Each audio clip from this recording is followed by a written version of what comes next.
All right, good morning, everybody. I hope everyone has their phones and driver's license handy. No one got flat tires on the way to class today, although if you're here, you're probably not in that group. So I'll say that to the people watching the video, because you're the ones that might be at risk of having a flat tire on the way here. We're going to start something new today, and we're going to do a very, very, very short unit, like probably a lecture and a half, probably today's lecture and a half of Friday, on the lymphatic and the immune systems. And I want to just cover these very superficially, but I think they're important aspects of our anatomy to at least be aware of on a superficial level. But before we get into that, there's an interesting sounding special event on Thursday. An Ohio Wesleyan graduate, Dr. Vincent McGinnis, who is a facial reconstructive and plastic surgeon. Now, I don't know this personnel. I don't know anything about the organization. I'm just passing on the information here. But he's coming to give a talk in Slocum Hall, and specifically for those of you that are interested in medicine or the public health careers. So check it out. It sounds interesting. Looks like Dr. Marquardt is organizing it. You can contact him with any question. Reception to follow usually means drinks and snacks, so that's cool. So yeah, check it out. If you have questions, you can let me know or just contact Dr. Marquardt. Does anyone know more about this that can share more information than I do? I don't know if anyone's got the inside scoop. If there's is there a student organization that's organizing this? I'm in the pre-health club and I haven't. You haven't heard anything about it? I know Marquardt. Yeah. Well, if you find out any more information that you think would be relevant, pass it along to me and I can send an announcement to the class or something before tomorrow. So, but it sounds good for those of you interested in health careers. Check it. All right. So today's agenda is pretty straightforward. We're going to talk about the lymphatic system, talk about the immune system, and then do some announcements and take it out. That's all I got today. No fun videos, no games, no drawings, no interpretive dances. Sorry to disappoint. Holly, go ahead.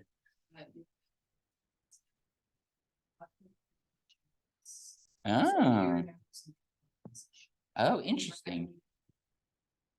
Okay, so he's back in the day, 2002. Ear, nose, and throat, but also facial reconstructive and plastic surgery. Doing a little bit of everything there. Neat. That stuff's fascinating, especially when they.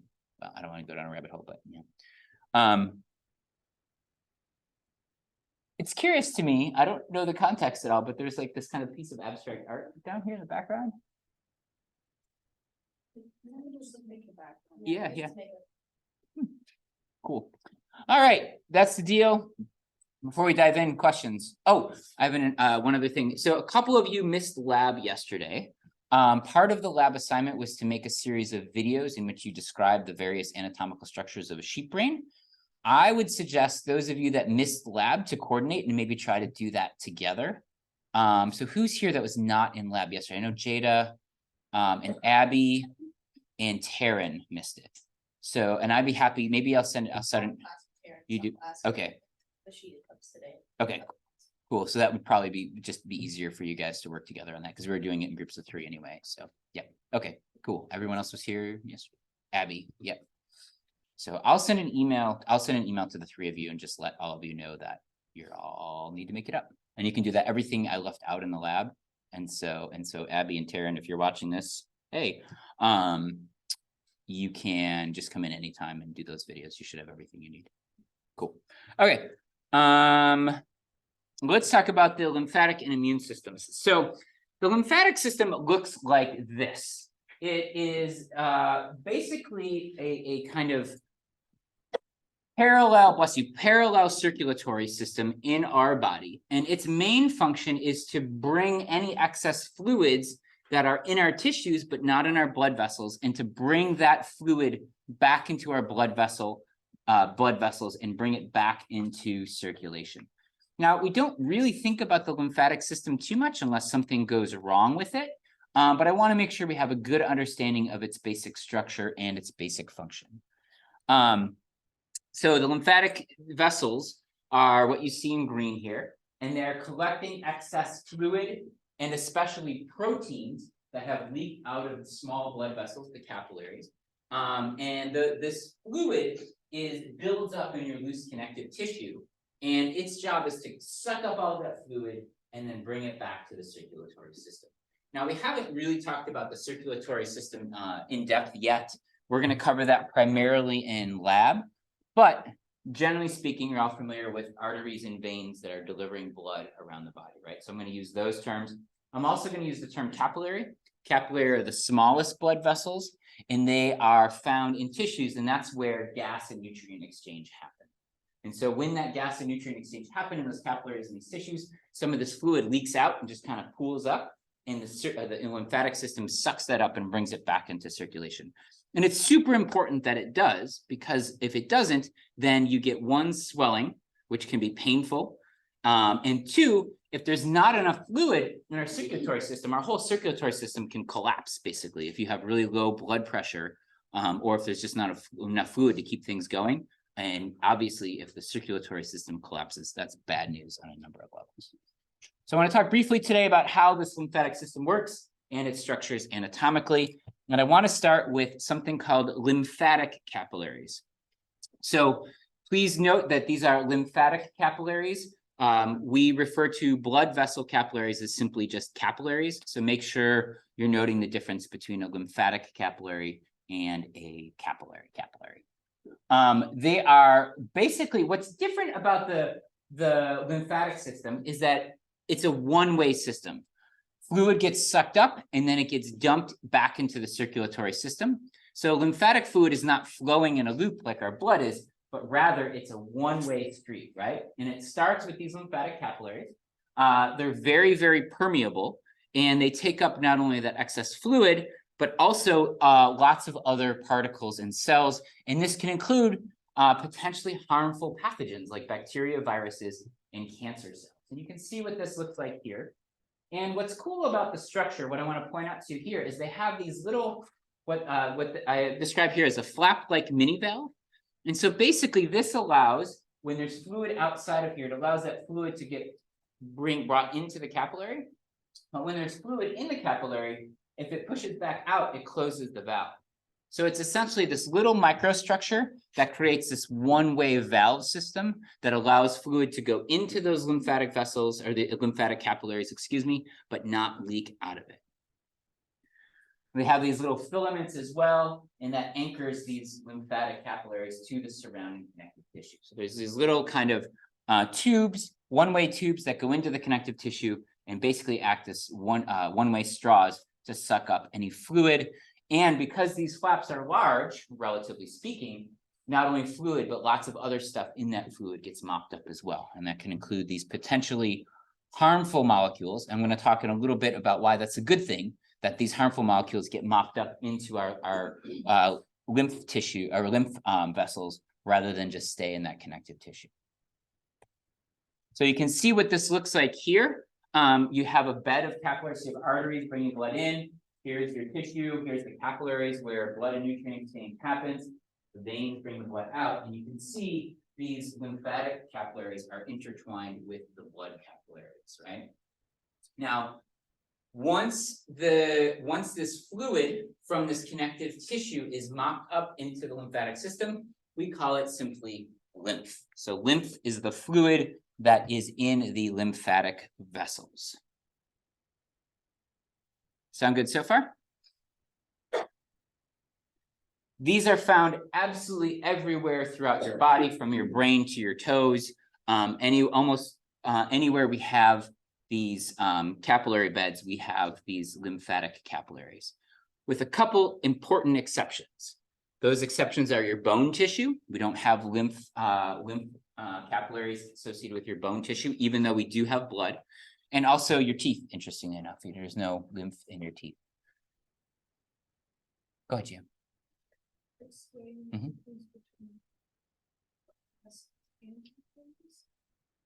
Okay, so I'm using the term, so lymphatic vessel is a larger term for any tube that contains lymph. The smallest of those tubes are these lymphatic capillaries. And in just a second, and it's confusing because I got ahead of myself, I'm going to describe where these lymphatic capillaries go and how they form ducts, or they form trunks and then ducts. They basically get bigger and bigger as they accumulate. And all of those kind of together, I'm just calling them lymphatic vessels. So anything that's holding them. Yeah, I'm glad you asked that question. That's a good question. Here, though, I'm just showing lymphatic capillaries in association with the blood capillaries. There is a specialized kind of lymphatic capillary called a lacteal. These guys are cool. So if you eat a big greasy cheeseburger, what's really surprising maybe is that fat from that meal, or French fries, or you picture yourself getting a big burger and some French fries, there's a lot of fat in that meal. When that gets to your small intestine, that fat gets mopped up by these specialized lymphatic capillaries called lacteals and goes directly into your bloodstream.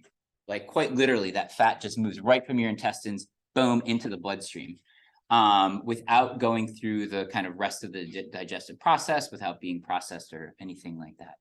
And this lymphatic fluid, in this case, because it is so fatty, is this kind of white milky color, and it's called chyle. It's CHYLE. It's hard C, right? And so you can see where we haven't talked about the structures of the intestine yet, but you can see how in these little what's called villi of your intestine, we have these blood capillaries, and they absorb things like glucose, for example, from the food you eat. But these lacteals, these specialized lymphatic capillaries, just suck up especially the fatty tissue, or the fatty molecules. Go ahead, Jane. Is that why, like, if you eat so much so fast, like McDonald's per se, so much so fast 3 days per week, you gain like 5 pounds? Because of all that fat. Yeah, you're accumulating fat. I mean, your body will process it eventually, but if you keep like doing that, repetitively over and over again, that fat will definitely accumulate. Eventually it will get allocated and probably stored in adipose tissue in various places around the body. Oh, that can be from some different things. That can be just from a feeling of too much food and liquid. It can also be, depending on what you eat, if there's a lot of bacterial action and it forms a lot of gas, that can happen. Bloated, I don't think usually is associated with necessarily just fat consumption, but when you eat a lot of fatty food, you kind of feel it in a different way. I don't know what I would describe that sensation as, but you can definitely, you definitely have a sensory input that's telling you ate a lot of fatty food, and then you just kind of feel, I don't know, I feel kind of yucky, but yeah. Go ahead, Veronica. And then blood, then like issues with blood, things like that. it can not necessarily directly. So it's not the case that this fat that's going into your blood is it itself is going to block your blood vessels, but eventually downstream it can lead to the production of different kinds of cholesterol, and that can promote the buildup of plaques and things like that. So in the short term, it's not like, people say, oh, I get a cheeseburger and I have a heart attack. It doesn't happen that quickly, but in the long term, it absolutely can have that effect. Yeah. Mm-hmm. Matt, go ahead. Actually, interestingly enough, in relation to the fat, the signaling protein, there's a specific chemical hormone in your stomach that directly goes through your vagus nerve up into your medulla, that signals, hey, you're full. Yeah. Society, stop eating. Yeah, and that's very specific to fat protein. Is it specific to fat? Do you know what that is called? I actually don't know. Oh, that's CCK. Yeah, that makes sense. Yeah. Yeah. So it has to do with your satiation. Yeah. And in our modern world, we often override that. A ton of different hormones, like ghrelin, leptin, and yeah. all that other stuff. But that one's very specific to fat proteins. And interesting. It actually has like a direct pathway through the vagus nerve. That makes a lot of sense. Yeah, I didn't know that detail. So that's cool. What's interesting about that as well, and there's other responses, is there's a little bit of a delay, right? When you eat, it takes, I don't know, anywhere 10, 15 minutes for you to feel satiated.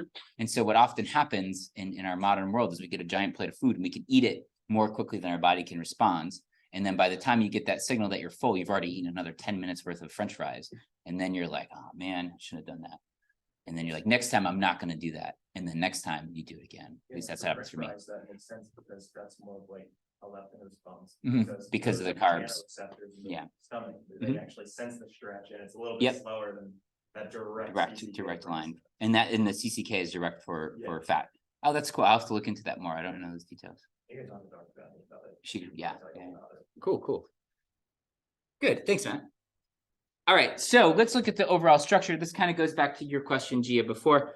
So the lymph is mopped up by these lymphatic capillaries. It then travels through these lymphatic vessels, right? And what's interesting about these vessels, what I want you to know is they have these valves. And they're one-way valves. You can kind of see it here. If you look at your textbook, you can see that image in more detail. And that allows that fluid to flow this way. If pressure reverses, it will close that valve so the fluid can't flow back. So it moves rather slowly, and I'll talk about how it moves in a minute, but it only moves in one direction. And it travels through these lymphatic vessels and eventually accumulates in what we call lymph nodes. I'll talk more about the structure of that in a second. And lymph is processed in the lymph nodes. And then it moves to bigger vessels called lymph trunks, and then eventually to something called the lymph duct. And it's from the lymph duct that it's dropped back into your venous circulation. So it's dropped back into the blood supply on its way back to the heart. So what I want to make sure you take away from this figure here is the pathway. We have lymphatic capillaries, lymphatic vessels, lymph nodes, then lymph trunks, lymph ducts. I want you to make sure you know the order of those vessels, know that they get progressively wider and bigger as more fluid accumulates, and make sure you know that they have these one-way valves.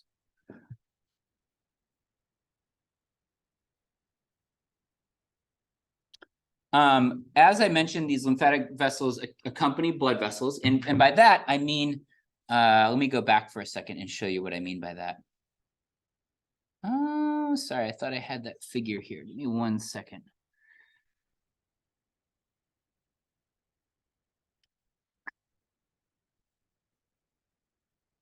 Is this the one I want? No, I actually don't have the figure that I want here. Sorry about that. What I mean by that is that they flow kind of, they flow kind of parallel to your blood vessels. I thought I had a figure that demonstrates that. And so in your body where you have arteries and veins, you often have lymph vessels flowing parallel to them. They have the same general structure as blood vessels. We didn't talk about this yet, so don't worry about the details. Just know that they have the same structure as blood vessels. And they have these unique valves that keep it moving in one direction. Now, the question is, we know our circulatory system is the fluid in your circulatory system moves because of what? In your blood vessels, what's moving that blood throughout your body? Not a trick question, you know this. What? The heart, right? We have the pump that moves that blood through the body continuously. The lymphatic system doesn't have that. And so this fluid moves by a couple other mechanisms. One is the bulging of the skeletal muscles. So every time you're moving your muscles, you're kind of putting pressure on these lymphatic vessels. And because of these one-way valves, it keeps that lymph flowing in the direction that we want it to flow. And so this is why if you don't move for a long time, you can accumulate fluid. So for example, if you're sitting for an extended period of time, I don't know, maybe on a long flight or something like that, your ankles will swell.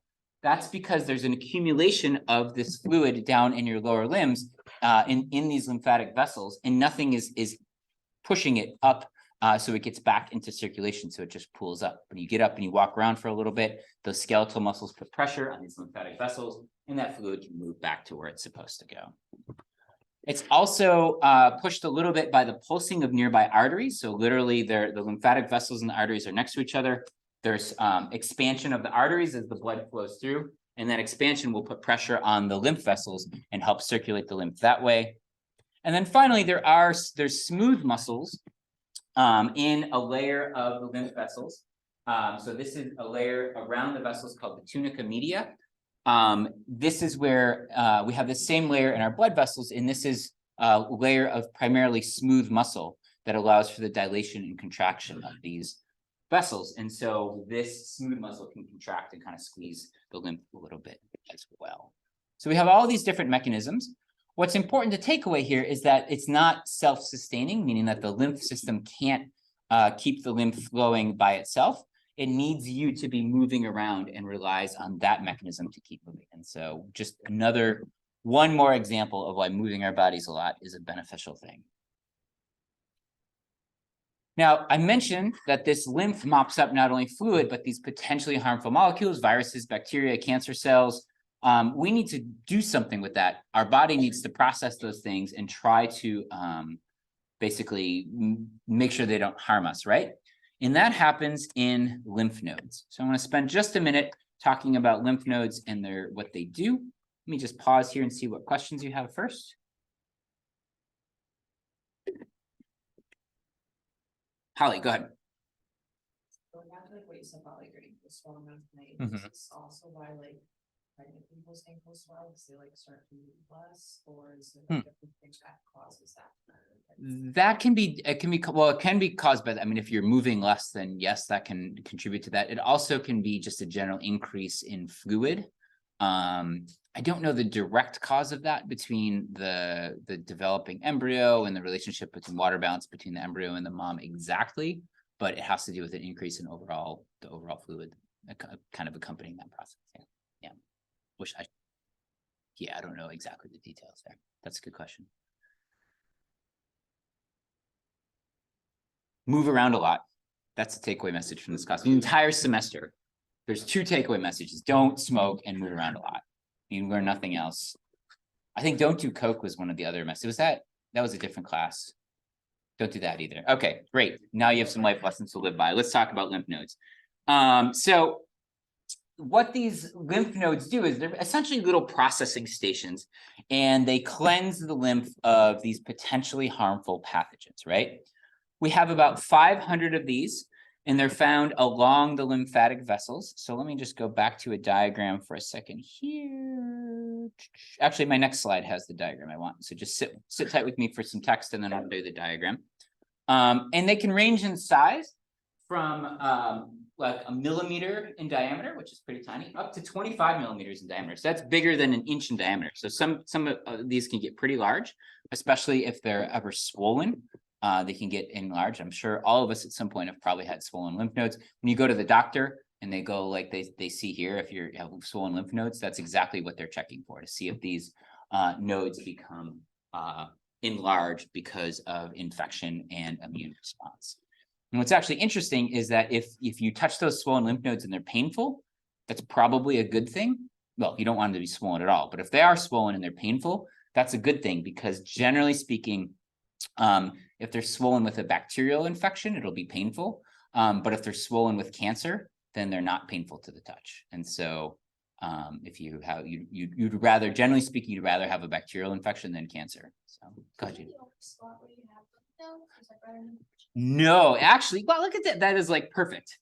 So we have lymph nodes throughout the body, but there's 3 main places where we have them superficially, and they can be kind of palpated easily like that. So the cervical, there's a group of them kind of associated in the neck right here.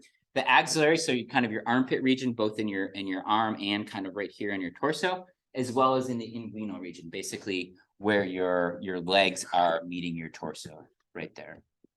Those are the primary areas where we have them superficially. So I want to note that these are kind of clusters of lymph nodes that are superficial. We have them throughout the body kind of dispersed, and we also have some clusters that are deep, but you can't palpate them if they're kind of deep. So let me get Jada and then Gia. Okay. So when I was in like elementary school, I remember like I was complaining about like having a fever, but my forehead wasn't like, hot, but she lifted my arm up and then put her hand like right underneath my underarm to see like, I guess if I was sick or not. Is that why? Check to see if my lymph node was swollen or something? Probably she was checking more for your temperature.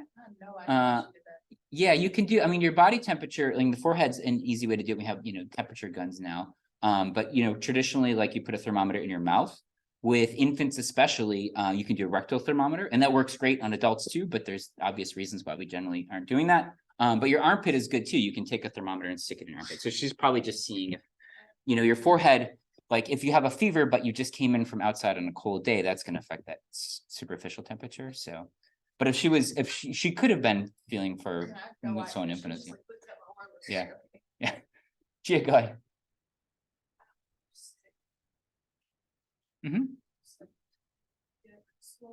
They can, yep.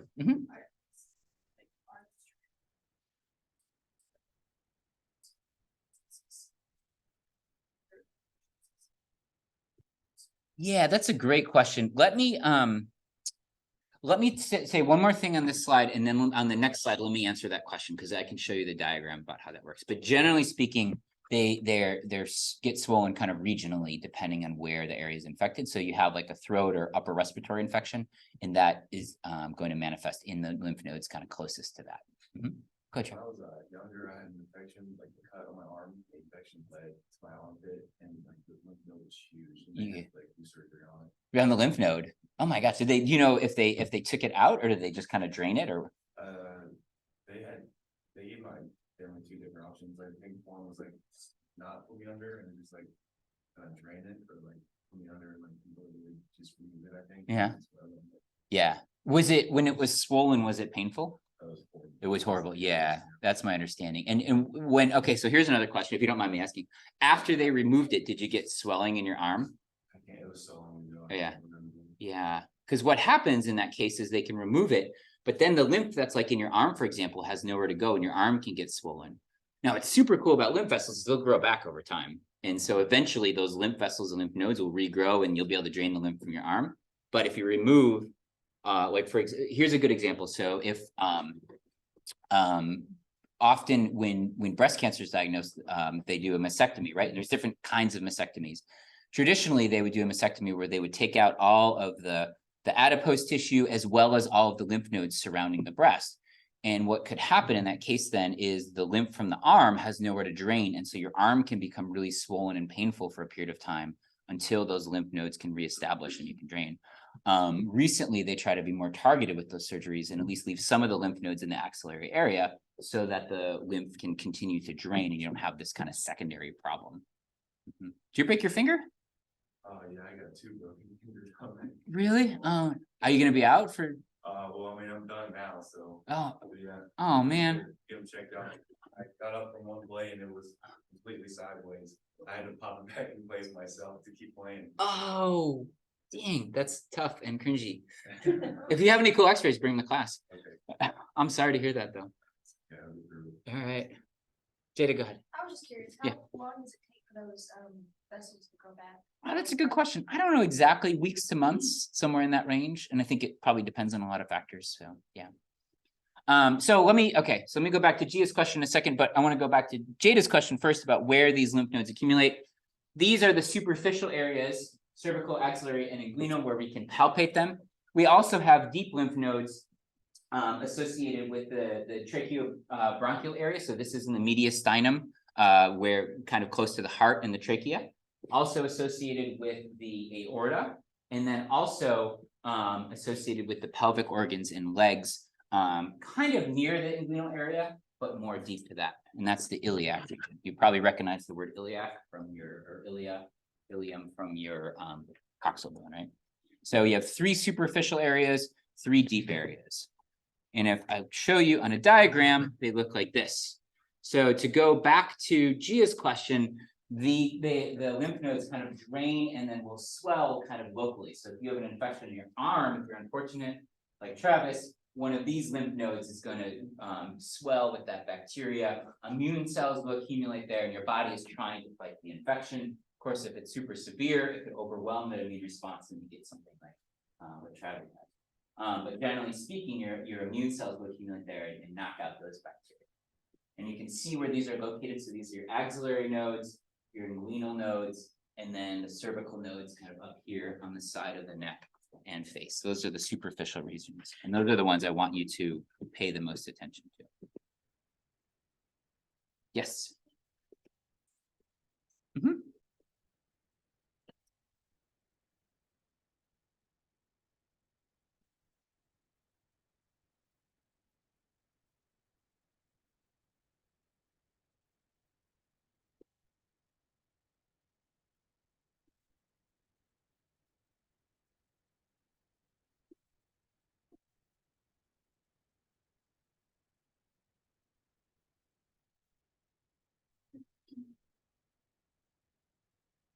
Good.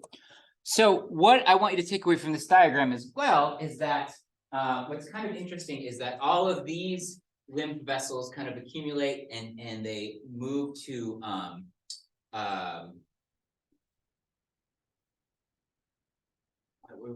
not lymph trunks. What's the other one? Why can't I think of it? My mind just went blank for a second. Yeah, trunks, sorry. I got trunks and ducts confused and I wanted to make sure I got it right. So all of these vessels accumulate to lymph trunks, and then the lymph duct, we have this thoracic lymph duct right here where that lymph drains into the vein up here. And all of your left side of your body, as well as everything in the lower region, all comes up with, so basically like 3/4 of your body drains into this one. And then we have one on the other side that drains just the right upper half of your body, including your right upper limb, your arm there, and that drains into there. So 3/4 of the lymph in your body goes to this one trunk. About 1/4 of it goes to that one trunk on the right side. Now, that actually, I think it's about 80% of us have this kind of arrangement. In others of us, this arrangement's a little bit different, and the lymph might drain with kind of a different pattern, which is kind of cool to think about, that all of our lymph is getting drained somehow. Most people have this arrangement where it's about 3/4 of the body on one side and 1/4 on the other, but it's not always the case. I think it's just developmental. And my initial thought, without really knowing the details, is that in an evolutionary sense, as long as that lymph is draining, it doesn't really matter exactly the pattern of these vessels, how it gets there. And so there's variation in it. And if there's no like natural selection against it over time, if it doesn't matter, then yeah, it's kind of cool. So that is the general structure. I want to talk about the lymph node in a little more detail here. Let me think about how much I want to get into this. All right, I'm going to give you some important information that I want you to take away from here, but we're not going to get into a great amount of detail. What I want you to know is that we have these afferent vessels that are delivering lymph to the lymph node. And these lymph vessels are kind of coming in from the outside of the lymph node you see here. The lymph is then processed and stored in the lymph node here, and then it moves out through this structure called the hilum. And then the lymph then travels through these lymph vessels, eventually forming lymph trunks and lymph ducts, right? Now, what happens inside the lymph node, I'm going to just talk about pretty superficially. There's a couple pieces of structure that I want you to know. The first is that the entire lymph node is surrounded by this fibrous capsule of connective tissue. And then it kind of invaginates and moves in here and forms these different kind of compartments in the lymph node. So it's kind of compartmentalized, right? In the lymph node, we have an accumulation of the lymph fluid, of course, and then all these molecules that are coming with it. But we also have a ton of immune cells. And I'm going to talk about the immune system either today or Friday, and I'll get into a little more detail about that. I don't need us to get into the detailed molecular structure of this or anything more than that. I'm debating if I even want to get into some of the more fine structures here. Here's one structure I do want you to know. So we have the cortex is the outer portion of the medulla here. And excuse me, the outer portion of the lymph node here. Sorry about that. And the medulla is the inner portion, right? You can see the inner portion is kind of in purple here. It's in purple and then also in kind of this pink color where the cortex is the outer part. That's not very clear on this diagram.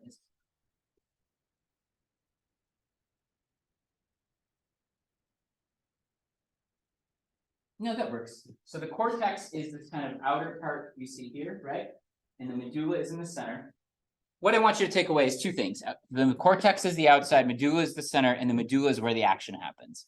That's where we have lots of macrophages, these immune cells that basically take care of these potentially harmful molecules, viruses, bacteria, cancerous cells, etc. So again, make sure it's clear, cortex, outside, medulla center. Medulla is where the action takes place, meaning that's where things are cleaned up by your immune system. And I'm debating if I want to get into more detail, but I'm just going to leave it at that. I think that's plenty for us right now. Sound good? Cool. If we look at this on a microscopic level, we can see what one of these lymph nodes looks like. And you can see these kind of compartmentalized units, right? And so the lymph node has like each kind of section does its thing. I don't want to say independently, but each processes that fluid and then it all kind of drains out of these efferent lymph vessels.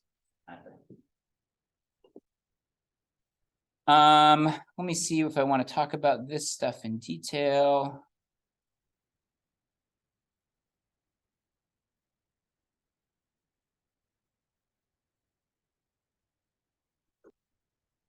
I'm just going to talk about this in a general sense. I think that'll keep us covered.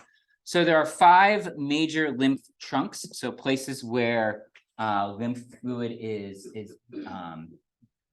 being brought back into the where lymph fluid is accumulated and then being brought back to those 2 ducts that I talked about earlier, right? We have what's called the intestinal trunk, the lumbar trunks, we have the bronchiomediastinal trunk, the subclavian trunk, and the jugular trunk. I'm not going to ask you to memorize all of those and know where they are. Rather, I want you to know that trunks are kind of the second biggest lymph vessels, ducts being the biggest because that's where it all accumulates and is dumped back into the circulatory system. And know that they're generally associated, they're deep, and they're associated with in your abdomen and your thorax, basically, or not thorax, your abdomen, your abdominal area and your thoracic area. You have these trunks that are delivering this fluid back into circulation. I think that's all I really want to say about that. And then that brings it back up to these trunks where it's brought into back into the where the lymph is brought back into the blood. And you can see here that generally speaking, as I mentioned earlier, about 20% of us have one arrangement and 80% have the arrangement that I showed earlier.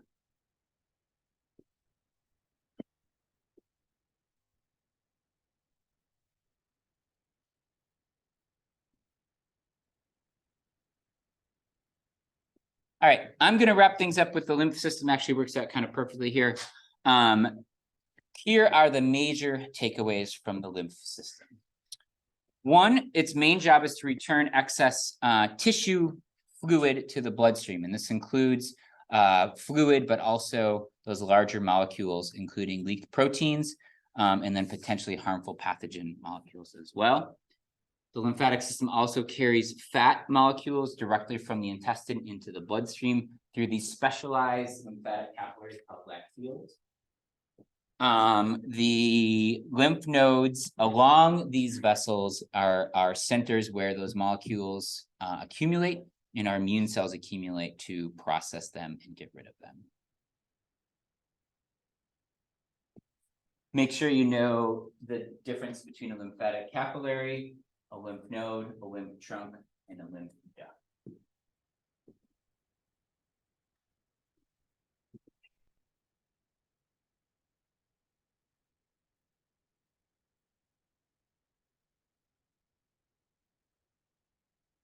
Any questions on that?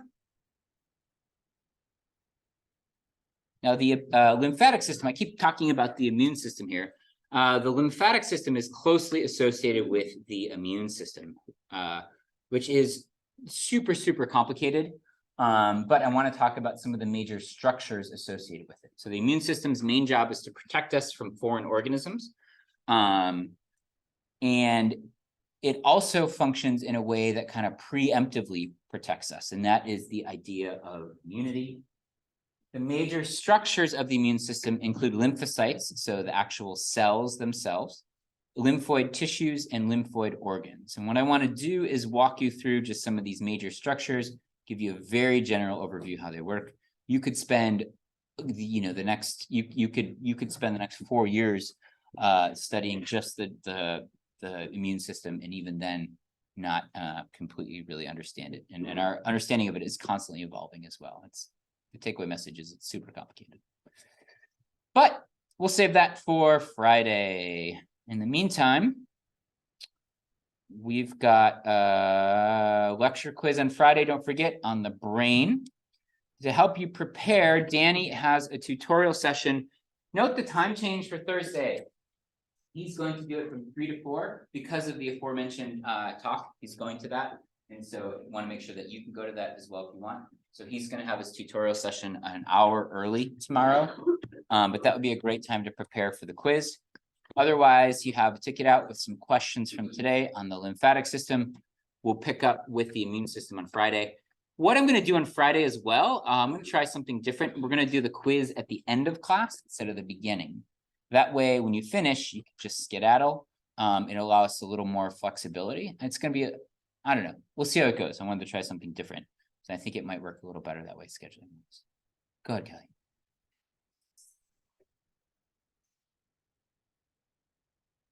Oh, actually, no, let me just go through. This is my immune sides. This one? Yeah. Okay, yep.